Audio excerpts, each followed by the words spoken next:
All right. I'm hoping the screen changes, Miss Moderator. Yes.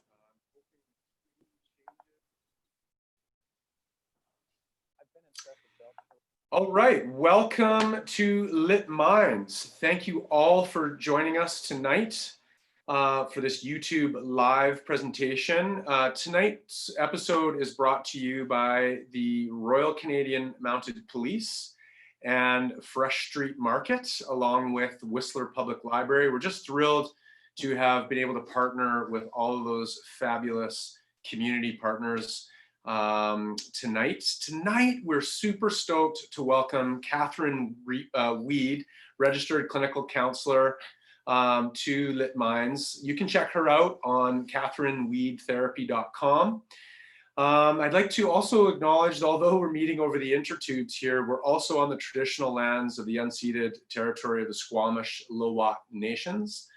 So tonight, we are going to talk about, Kat's presentation is really titled Harnessing the Power of Our Emotions. And I'm just thrilled to dig into this topic a little bit tonight because I love the idea, the concept of actually viewing our emotions as powerful, as adaptive, as empowering. But there's some skills there. There's some tricks that Kat's going to talk to us about in terms of how to harness that so it doesn't turn into projections and distortions and actually amplify our fears and anxieties. And Kat's going to talk to us tonight about some hints as to how to do that. Certainly for tonight's presentation, you will see on the bottom of your screen a Slido link where you can add any questions that you would have. And then I will moderate the conversation with Kat a little bit tonight, add some questions of my own, and certainly be thrilled to post in some of your questions. So check out that Slido link there for any questions throughout this evening. So without further ado, I would like to introduce you to Kat Weed. Katherine, take it over. Hi, Greg. Thank you so much for having me. It's an honor to be here and to be able to talk to you and to share a little bit about this. I just wanted to tell people a little bit about me.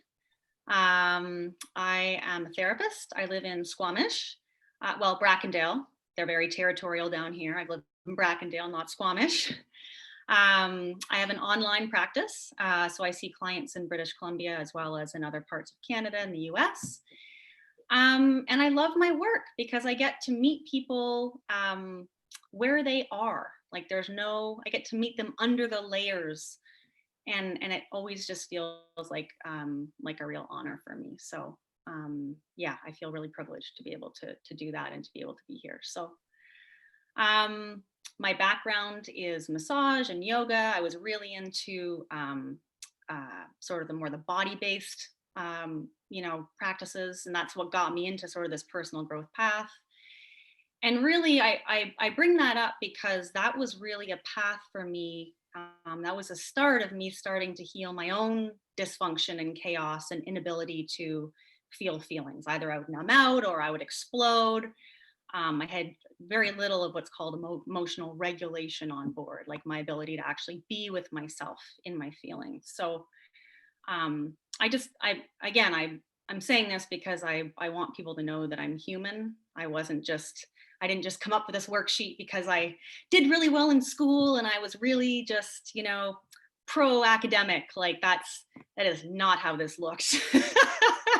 There was a ton of crashing and burning and hard won lessons. So so what I'm about to talk about is near and dear to my heart because it's really contributed to my overall sort of improved quality of life and ability to actually have real authentic relationships and be able to express myself when I have a feeling, again, without projection, like you were saying, and learning how to be sort of what I would call emotionally responsible, not sort of leaking out all over the place, learning to feel my feelings and take responsibility for what's mine.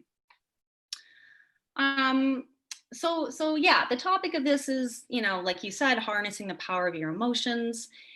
And I think it's a really important thing to talk about, because I feel like with this whole pandemic, there's been a lot of narrative in the wellness industry around people needing to create different routines, in order to create kind of structure in their day and their psyche, and to sort of help manage sort of the otherwise overwhelming situation. Because whether or not, somebody's lost their job, or they're reduced hours, or obviously we can't socialize. Like there's just the impact this has had has been immeasurable.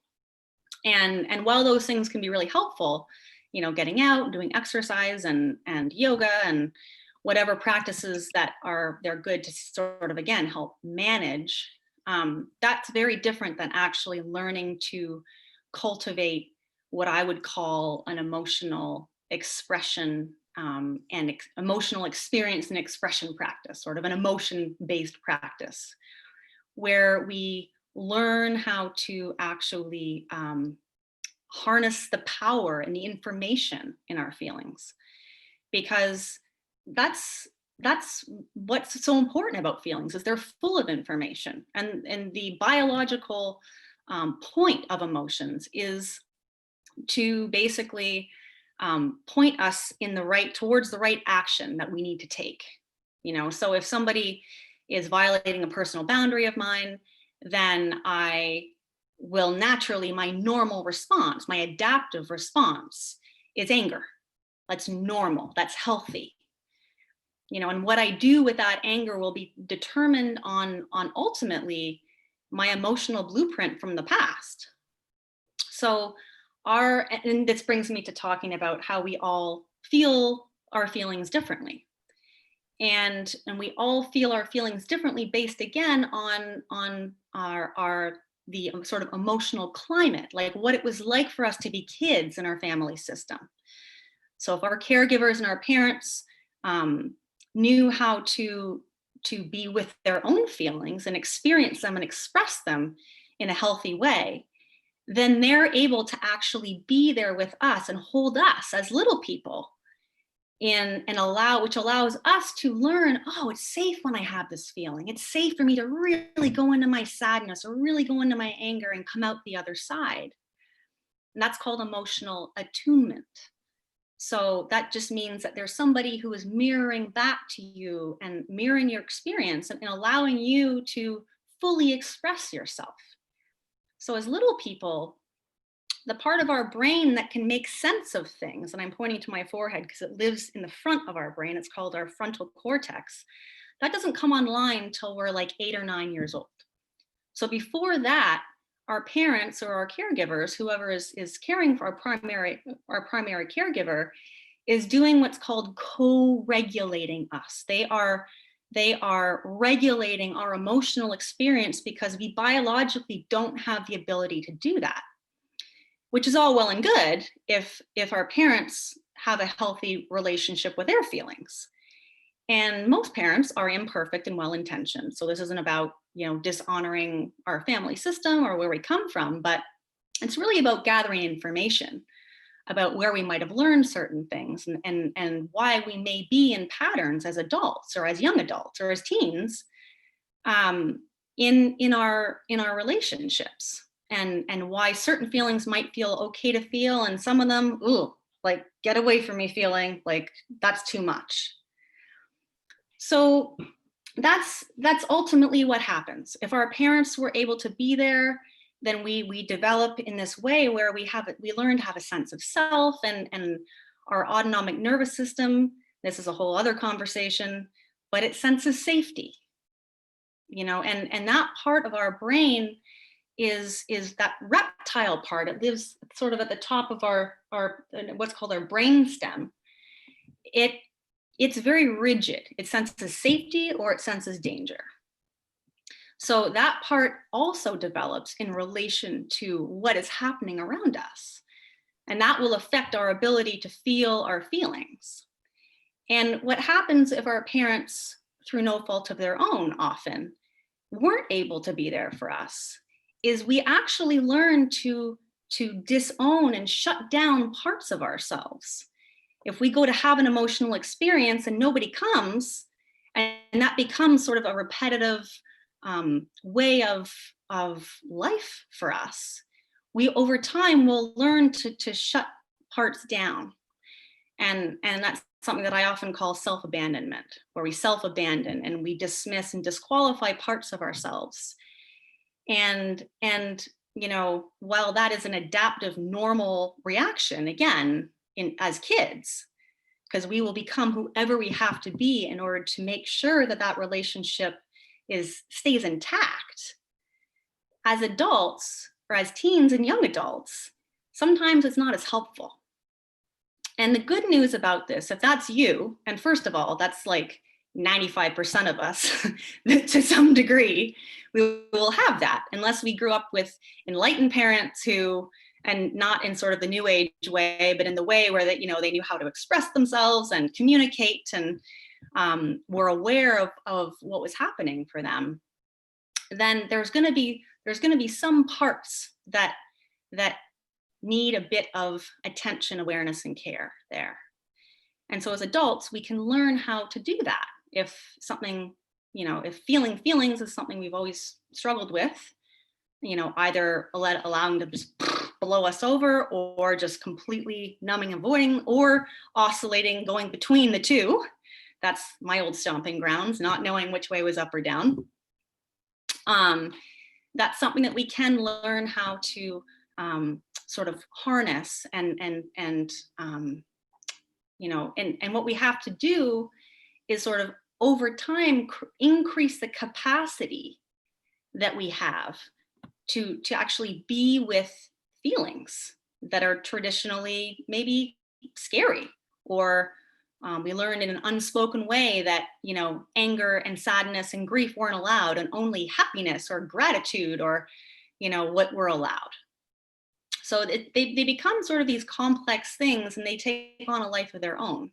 But in reality, emotions are just complicated body sensations. They live in the body. They are interpreted up here. And sometimes we think they live up here, but they actually live in the body.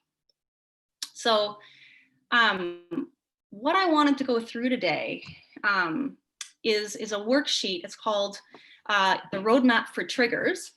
And it basically takes you through breaking down an emotion to make it feel a little bit more manageable. And a trigger, I mean, when we say trigger, what I'm referring to is when something really big comes and takes us up. It's almost like, I had a teacher one time call it bottom-up hijacking, like suddenly you're hijacked, you know? And this lives on a continuum. You know, sometimes we're sort of way at the one end and we don't know what's going on, and we really need to come back to our bodies. And sometimes it might be a little bit, we can feel a bit of a pain, but it's not quite enough to take us away from ourselves.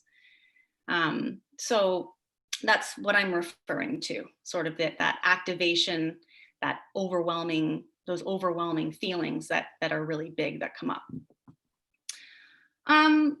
So I'm going to go over that.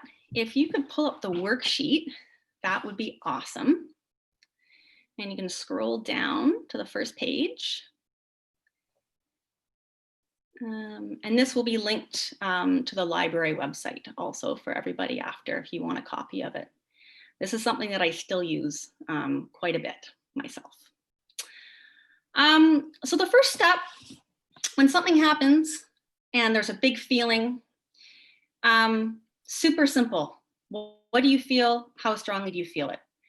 And I'll always say, you know, word and a number. A word describing the feeling and a number to describe the intensity. And naming a feeling actually does more than just calling it out. It actually can help in that moment to take a little bit of the intensity away, because what it does is that part of your brain, that part that I was talking about, that rational reason-based part that doesn't start developing till we're 8 or 9, and it finishes like early 20s-ish. It develops over a long period of time. That part actually we are built biologically for that front part to balance out the back part. So we have our bottom brains that are kind of more emotionally based, and our front brain that's more thinking based. So I always think of like your frontal cortex as like a boring friend who's like, that's a bad idea, guys. Like that's, truly, in some ways. And sometimes we really need that. In fact, we always need to have that balance. So by naming what's happening, we're actually immediately taking a little bit of the charge away because we're giving a bit of structure to our experience. So it's not just this overwhelming wave. There's a little bit more containment there. So if a big wave of anger comes up or sadness, even just noticing, okay, I'm sad, and using the power of that rational, reason-based brain to just notice instead of analyze, it's really great because that part of your brain always wants something to do, right? And to give it a job in that moment can be really, really helpful. And then to notice the intensity to what, to the degree to which you feel that feeling, because you might start out when you start this with like, I don't know, I just feel sad. Like, I don't know what I mean. I don't have a reference point. Over time, you'll develop one. The more that you do this, and that's good too, because learning to discern sort of the different degrees and variations is actually, again, something else that can help take a bit of the edge off and can keep that part of our brain online instead of blasting it offline, which can happen too. The second step is where it lives in your body. So again, keep this as simple as possible. Notice where it lives. And you can sort of follow or track your sensations. And that just means to notice where things live. Because again, right, emotions, they're complicated body sensations. We talk about them again like they live up here, but they live in here. So notice what's happening in there and be with that so long as you haven't left yourself. If you have to leave yourself to feel that, then abort mission. That's when you come back to your body. And that's something I'm sure that when Greg and I talk at the end of this, we're going to talk about something called the window of tolerance, which is really important. But a good question to ask is this feeling, does it feel like I'm reconnecting with myself? Do I feel a little bit of relief? Or do I feel like it's taking me further away from myself and now I'm even more in la la land, So if that happens, if it becomes too overwhelming or intense, that's okay. Come back to the body. And that's when you want to ground yourself. Because in that moment, your autonomic nervous system is telling you, I'm not safe. Like, I'm not safe. And there's something that is being relived to a certain degree. And again, that lives on a massive continuum. But there's something that feels too much. So just feeling the weight of your bum on the chair. You can even try it right now if you're sitting, or your feet on the ground if you're standing. It's really feeling the contact of your feet and the weight of your physical body. You can feel into your hands. You can rub them together. You can even sort of grab onto your arms. You can pat your body down with your hands, really feeling your hands, the contact of your hands on your large muscle groups. Noticing your breath without changing it. And again, depending on how big this trigger is for you, it might feel like too much. Skip it. No big deal. You don't need to do it. Your environment. So bringing awareness to your environment, and what you're doing is you're reorienting your autonomic nervous system so that you can sense physically where you are in space. It's 2020, it's July 7th. Here I am, I can feel myself here. I'm at home, I'm safe, or I'm wherever I am. And once you've put these 4 steps together, so you're feeling the weight of your trunk, of your feet, and feeling your hands, maybe you've patted your body down, you notice your breath, and you're moving your head slowly back and forth. and once you feel a little bit more grounded and safe in your own body, only then continue through this worksheet, because we don't want to go too far, even though sometimes it can feel like good to have a big release. Sometimes that's not always helpful. And the next step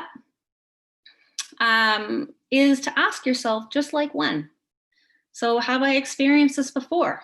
If so, when and where? How old am I when I have this feeling? And I said to journal and reflect on this right away if you're able to, if you're in a situation that allows for it. And that can be a really important step, because you're starting to check in about, hey, like, wait, I know this feeling. This is familiar. This happens to me quite a bit, actually. But it's funny, the last 3 times this happened, it wasn't about this one person, but I had the same feeling. I wonder what's going on there. Because sometimes what we're struggling with under the surface can show up in different aspects of life, even though it might not look the same. Like at work, in relationships, that kind of a thing. And you can also, in that moment too, really have compassion for that younger part of yourself, because those younger parts that you had to disqualify or disown or abandon essentially when you were little because you weren't allowed to be all of you or feel all of your feelings, what happens is later in life sometimes they come knocking on the door and they're like, hey, I'm back. And I laugh, but man, it's really not pleasant sometimes when that happens. And I know that too, personally. So again, that question can help you sort of pick out some patterns and to have compassion for that younger part. Number 4 is probably the most important question on here, because often we think that there's a stimulus, like something happens, there's a situation, and then there's a response. Problem, solution, situation, response. And the reality is there's actually a gap between the stimulus and response. And it's could be small, but in that moment, what we're doing is actually creating meaning about what we are making this situation mean about us. So we're always concluding something about ourselves. And we're actually like, it's so sneaky and kind of backwards, but we do this thing where we collect evidence of whatever it is that we are believing about ourselves, whatever story we internalized long ago, in our sort of what I call emotional blueprint. We create a story about us, and that's really where the hurt lives. And getting in touch with that is really, really important. I'm just gonna open up my thing here. So it really is about getting in touch and becoming aware of the story that you have running, because often it's not our feelings that keep us stuck. It's the story that we have running about them and whatever judgment we place on top of our feelings. And because feelings are kind of just there, like they're neutral, they're information, they're trying to help us out, So like I said, triggers activate the story, they act as proof. So we're scanning for proof of our sense that we are a failure or we're somehow not good enough or we're unlovable. And we will find it, and we will actually cherry pick parts of the story to be sort of congruent, to be the same as what it is we believe about ourselves. It's really backwards, and it's all unconscious, which is why so often we can want one thing in our mind, but yet we keep going back to old patterns that we know aren't serving us. We know they aren't, but we will replay them over and over and over again because we're attracted to what is familiar, not necessarily what we want, what is good for us. So that piece is really important, that meaning making piece, because we really are meaning-making machines. We will make meaning of everything. And what happens is the child mind in that moment gets activated, and it's like, ooh, this isn't about that person. This is about me, and it's personal. And I know it's because I'm not good enough. So a good question to ask also in that moment is, what am I telling myself about me right now? Because there's always a message, again, about you. There's always a relationship message that we have running about ourselves. And triggers activate that. I'll get you to go down to the next page, please. The next question, what do you do when you make it mean this? So how do you behave? How do you show up in the world when you believe the meaning that you've assigned to yourself within the context of the situation? So if, for example, I think in my last example, I used a breakup. You know, this person doesn't want to be with me. It's because I'm unlovable. I'm a failure. I knew it all along. If I was believing that, how would I show up? Would I want to put myself out there again? Probably not, if I'm concluding that I'm too much, or I'm unlovable, or there's something wrong, you know, there's some fundamental flaw with me, and then I end up shaming myself for it. I'm probably going to shut down, is my guess, based on that example. But there's, I mean, any number of options here when you're making whatever the situation mean, whatever it is about you. What is the cost when you react this way? So where does it leave you? Does it leave you in connection with people? Does it leave you feeling grounded and open and ready to explore and connect with people? Or does it leave you alone and trying to defend yourself from your own pain in some way? And then finally, the last question is, how are you going to respond instead? This is sort of the change question. Like, what do you need right now? Think of the most loving thing you can do for yourself. And this could literally be anything. It could be making yourself a cup of tea, going for a walk, calling a trusted friend that you feel that you can completely be yourself with, and sort of helping yourself create and cultivate resources that will support you in your moment of pain, so that you don't have to immediately leave or externalize your pain or blame somebody else or blame yourself. And again, this is ultimately a step towards choosing you and choosing to be with yourself in the middle of this, versus going down the same old road of abandoning yourself in the way that you had to, which will replay a pattern that was very real for you when you would have sensed that your survival was on the line. Because as little people, we sense that. So it becomes very black and white. We will become whoever we have to be in order to maintain those relationships. So that's really the difference there. In that moment, okay, am I going to turn left or am I going to turn right? Now, how can I do this? How can I be with myself and choose myself and be with my pain? And that's why this is where healing becomes a choice. You know, once you're sort of back online, meaning, you know, your rational brain's online enough to actually kind of go through this, you're feeling present in the here and now, that's where it does become a choice as to what it is that you're going to do.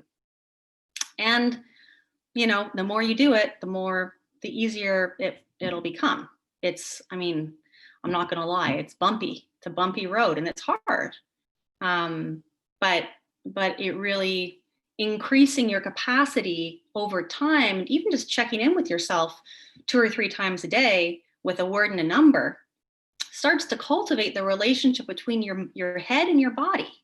So you can start to notice when you're not in crisis, oh yeah, I feel sad, 4 out of 10. Yeah, I feel a little sad. I feel a little, I'll feel a little joyful. I feel a little relief. You'll start to notice the nuances and the gray areas in that, as opposed to, you know, black or white. So yeah, that's my worksheet. Greg? Well, that was an excellent excellent worksheet, Catherine, and you've put a lot of great work into it, as well as you know, useful examples that we can all kind of relate to. And just as a bit of a tip of the hat to you, your style of sharing your own personal story makes it really authentic and normalizes, you know, we all feel this, even highly educated people or therapist type people. The nervous system has this way about it in terms of holding trauma and defaulting to old blueprint patterns. I really like that language, that emotional blueprint. And so we can get stuck in these rigid ways of responding based on old trauma. And the worksheet does a really good job of kind of giving people, I think, some real tangible strategies to manage these feelings bit by bit as they come up. All, I think, about raising our awareness to our activations moment by moment so that we don't get hijacked. We're going to get hijacked, but we can now learn to modulate it or manage it when those activations happen. All right. Well, I have a number of questions on my own that are certainly related to the worksheets. There's a couple other questions coming in through Slido. And maybe I'll just jump in with one of those right now, Kat. So the question is, when you speak about sort of without leaving yourself, right? By you know, paying attention to how your body's activated, but without leaving yourself. When noticing an emotion in your body, can you talk more about what leaving yourself feels like and what you might notice in your body when you're dissociating or when you're stepping outside of yourself? How is this experienced in the body? Yeah. You know, you said the word dissociating. That lives on, disassociating means splitting in two pieces, where the emotion is too big to digest. The experience is too big to digest. So we have no choice but to dissociate and split off. And what that can feel like, and again, this lives on a continuum. And again, I'll share from my personal experience really quick, is my background is complex PTSD. So for me, when I would split, I would really split. Like there was no coming back.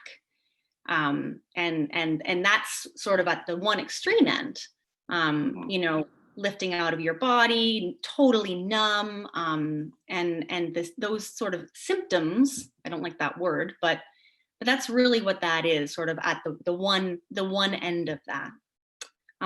Sort of at the other end of that is just that sort of numbing out, but it's the same quality, the same tone and flavor, but it's not to that same degree of actually fully leaving your body. So you might feel like really brain foggy, not able to make sense of anything around you, because again, this part of your brain has taken a hike. It goes offline either partially or fully, depending on the situation. And really it's you, your nervous system is reliving something. And it basically, again, in that moment, to bring you back to yourself, what the essence and the intention there is for us to go, for our nervous system to understand, I'm safe. That's all that needs to happen, because your body is on alert. Like, that's your body's way of actually helping you out. And it's like, hey, oh, jamming on the brake here. This is way too much. I'm out of here. You know, and that's why it's important to work in a trauma-informed way, so that we do things bit by bit, so we're not overwhelming our system. Like there's a big narrative too around, oh, sorry, go ahead. Well, I was just going to say very much so, and I couldn't agree more. And another way I've been practicing with clients, communicating this continuum idea is if we experience it on a pendulum. And on one side of the pendulum, we might swing over to this trigger, to this activation, and that might come from a stimulus that's happening right before us, like the breakup, or my partner snapped at me, and I immediately go to this insecure place, and so we pendulate over to this trigger place, and that's going to happen, right? We are going to experience that pendulum. That's the nature of the nervous system. But I think what we want to try to control a little bit is this wild pendulation. So the pendulation doesn't swing wildly 90 degrees to the other side or 180 degrees to the other side, because that's when we get truly hijacked and we have these sort of out of body experiences, and I call it the headless horseman a little bit.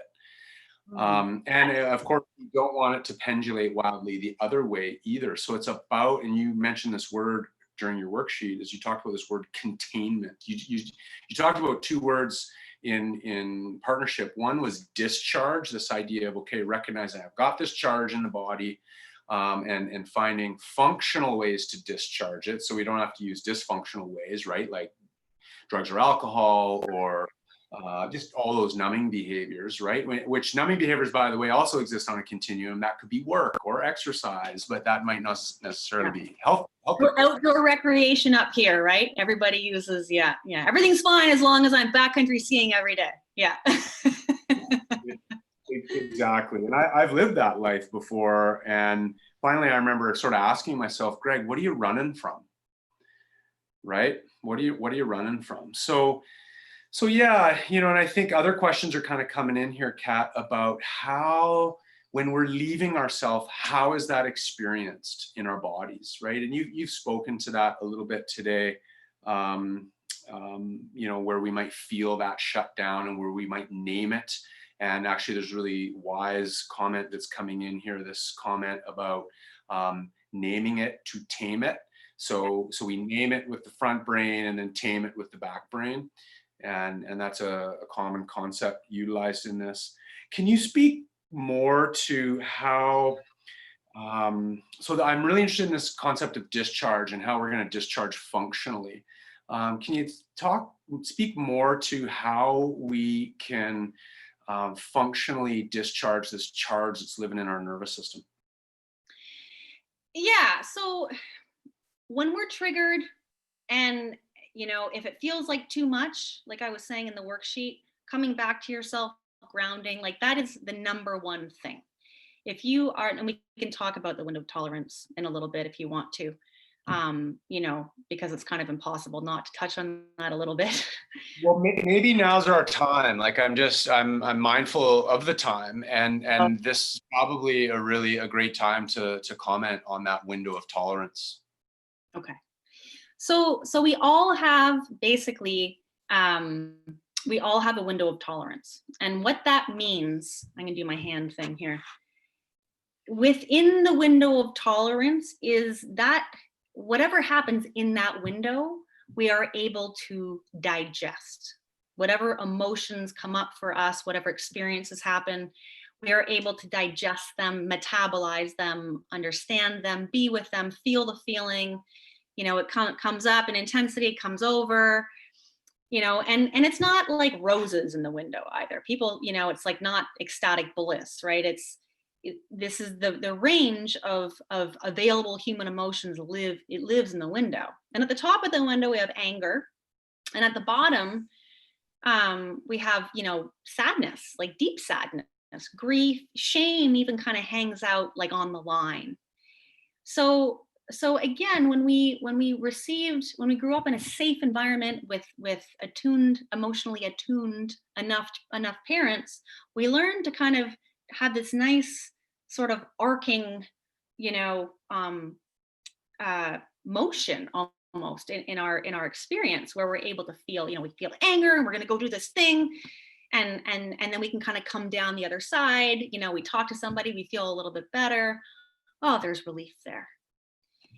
what happens when, and the size of our window is exactly the same as our capacity to be with our discomfort. It's just another way of saying that, like we were talking about earlier. So if you have a larger window, that's the result of having had typically more attunement. Again, I don't like that word because it sounds maybe kind of jargony, but it just means somebody being there with you and really seeing you and understanding you. And that's really what small children need. And not a lot of us get that to a degree. So the more you get that. That tends to build our resilience over time. What's that? That tends to build our resilience over time. So that window gets bigger. Yeah, exactly. Yeah. I'm glad you said that. It's true. Because that is sort of the basis of our resiliency. That's a great word. If we didn't get that, because our window has to match our parents' window, we're not going to learn to have a different size, sort of, or width of window of tolerance. Like our capacity to be with our feelings as little people, it'll change as we get into adulthood and we have different experiences and we grow, of course. But I'm talking about in our development. So what happens is there's something called polyvagal theory too. Should I get into that or no? Maybe just I would suggest the sort of the layman's sort of version of how the nervous system would respond when we go there. Yeah. Okay. So what happens if connection isn't available to us in our window and we're triggered, we will blast out of what's called out of our window of tolerance up into a fight-flight response. So our body is mobilizing to fight a perceived threat or to flee from a perceived threat. Because fighting is like a 50-50 chance. If you win the fight, you'll survive, and fleeing is 100% if you get away. So fight and flee are up here.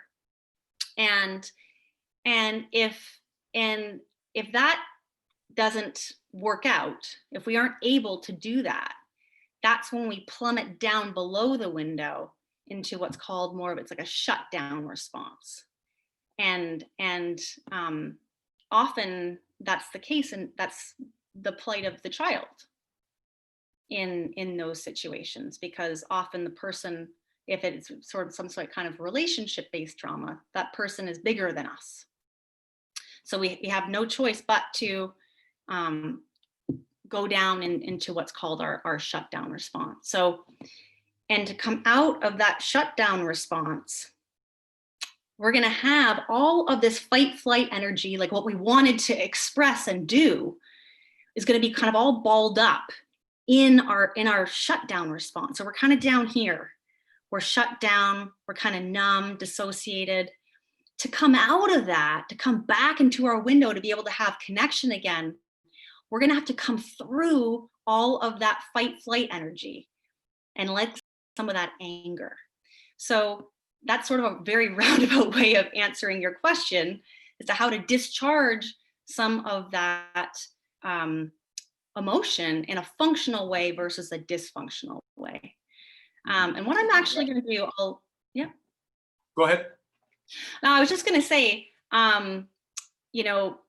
allowing the body, because the body is mobilizing to fight or flee something, actually working with the nervous system to allow it to do that, to just move, because all the blood's going to your hands and your feet so you can get away. Your heart starts to pound, your body will get hot, your stomach will shut down. All of these things are preparing your body to go into that response.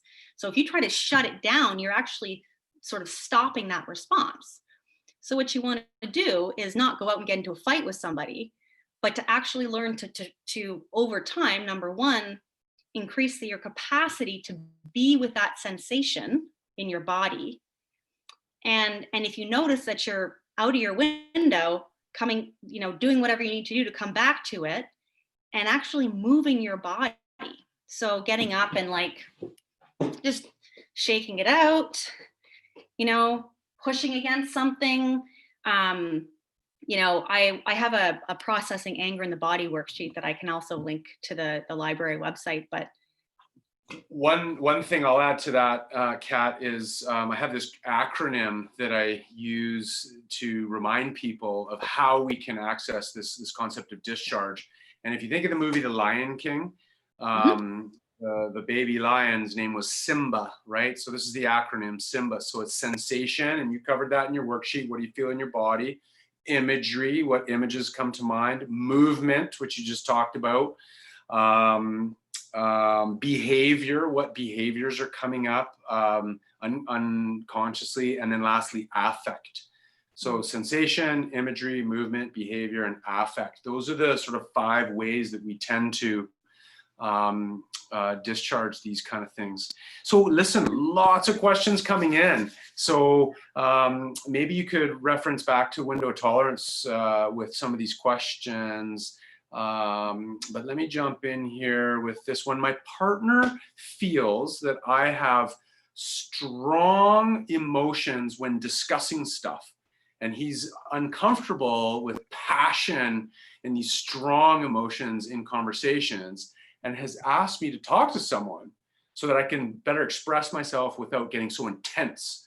In essence, I feel like he's made this my problem. But I think it's both of us. How do we process these big feelings together?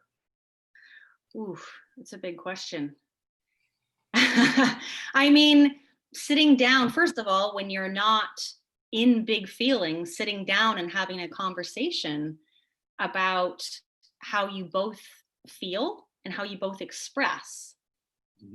So that you're both aware of what it is you both need when things do become more charged, more emotionally charged.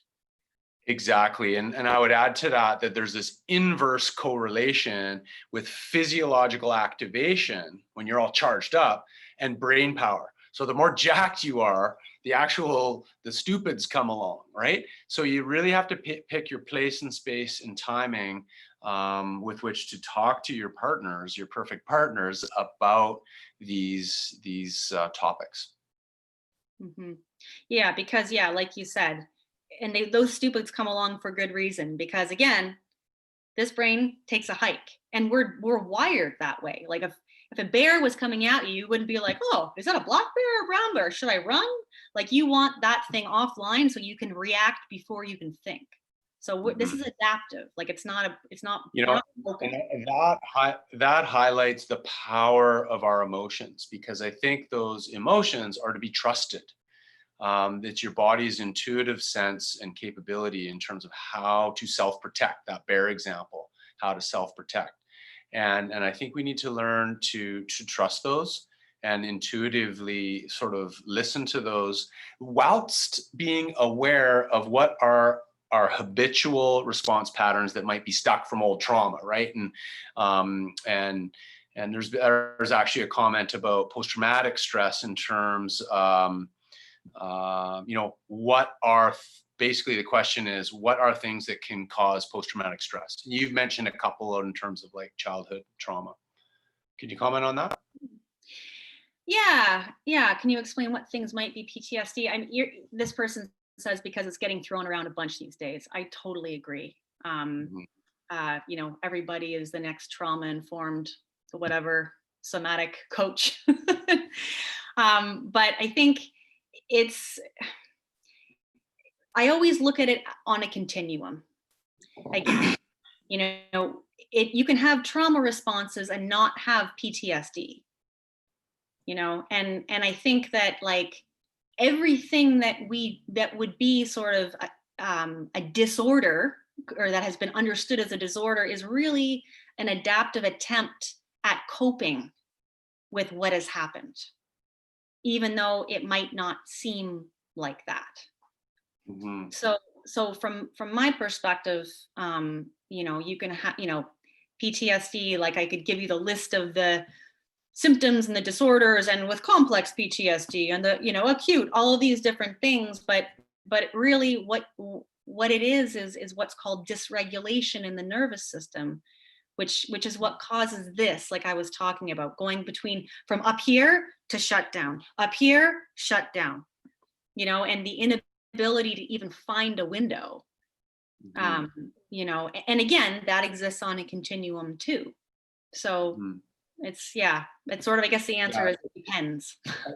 yeah, exactly. And I think many things contribute to post-traumatic stress, but I think one way to look at it is when you can't healthfully sort of self-protect and discharge all that self-protective energy out of your nervous system during the event, that's when the stress associated with trauma tends to become more sticky and sticks on our nervous system.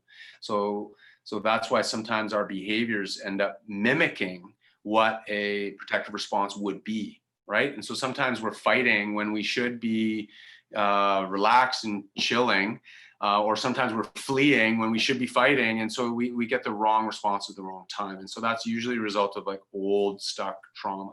So your way of approaching working with this is a great tool to find out how to authenticate that response.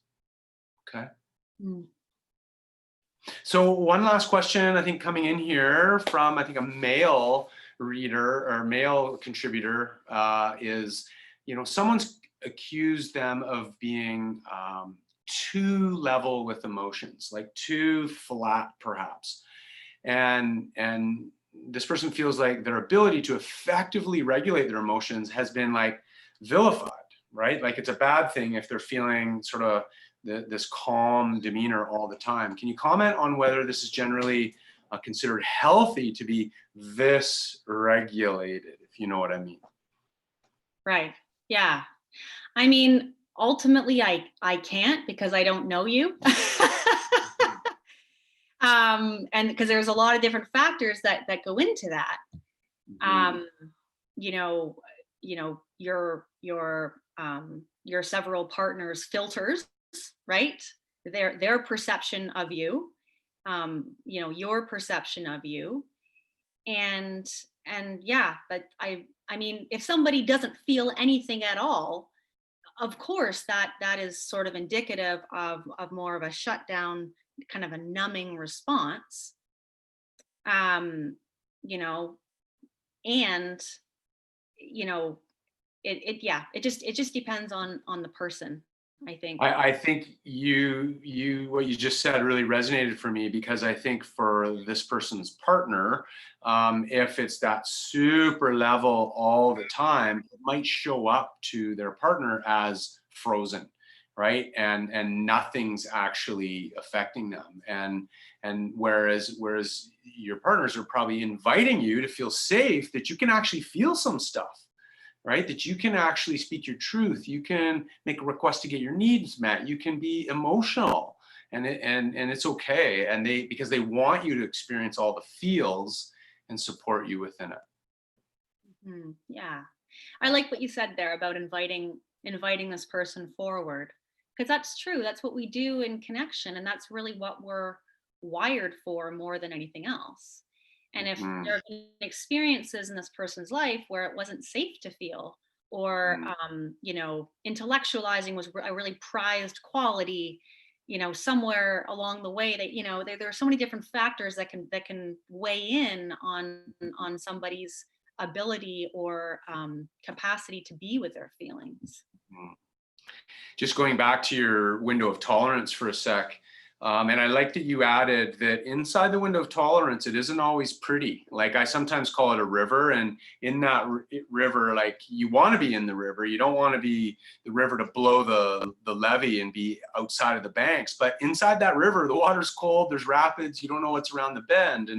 But we're wired to be able to be resilient and manage all that. But there's a concept that if we're feeling like hyper vigilant and tweaked about every risk, that's going to be a very exhausted nervous system. And so the concept I like to work with, which is sort of perhaps felt within this window of tolerance, is this idea of relaxed alertness. So Mhm. you're relaxed enough to be really regulated, but you're also alert enough to the dangers of what's going on. And going back to that last person who asked that question, is that's maybe what your partners are asking of you, is to sense and feel and understand that alertness side. You've got the relaxed down, that's great, but they want to see that you're attuned to what else is going on out there. So yeah, I like this concept of relaxed alertness within that window. Yeah, relaxed alertedness. I like that. So, Kat, we're starting to come up to our hour here. Just as a maybe a place of wrapping up, I'd love to give you the opportunity of just going over the wave caps of what you spoke about today. But also, if you have any books that you'd like to suggest that people read, and you've mentioned that your own resource with these 2 worksheets will be on the library webpage, so people could access those. But do you have any other suggestions of books to explore or websites around this idea of exploring the power of our emotions? I do. There's a book by Peter Levine called, sorry, I have like 4 of his books. Waking the Tiger. I think it's In an Unspoken Voice. Waking the Tiger is great too. That gets more into the nervous system. Healing Developmental Trauma by, hold on, let me get my book. It's, I think, Lawrence Heller, but they also work with the nervous system, but they sort of bring in a little bit more stuff about the emotional blueprint that I was talking about. Like, it's a little bit more, well-rounded that way. And I can give a list of actual like titles and like with the authors. One is we didn't really talk about attachment in relationships very much, but Attached is a great book. It's zero psychobabble, goes over sort of the basics of how we show up in relationships and why that might be, and how we can sort of learn to regulate and kind of learn about ourselves in relationship. Yeah, if I think of any more, I'll add them. Fantastic. But, yeah. Exceptional. Well, listen, unless you want to tackle any more of these incoming questions, I would like to take the opportunity to thank you for joining Lit Minds this evening. Once again, this evening's sort of live broadcast is brought to you by the RCMP, the Whistler RCMP Detachment, Fresh Street Market, and the Whistler Public Library. Our next Lit Minds event is going to be on July 21st. It's a Tuesday at 8:30. So stay tuned for some communication about that. And we hope you can join us for this. And really, once again, Kat, thank you so much for joining Lit Minds tonight and bringing this very stimulating and far-ranging conversation to our platform tonight. And we're thrilled you could join us. Thank you so much for having me. It was a pleasure, and I love chatting with you. It's great. Awesome. You too. Okay, everybody. Good night. Thanks for joining us, and we'll see you in 2 weeks.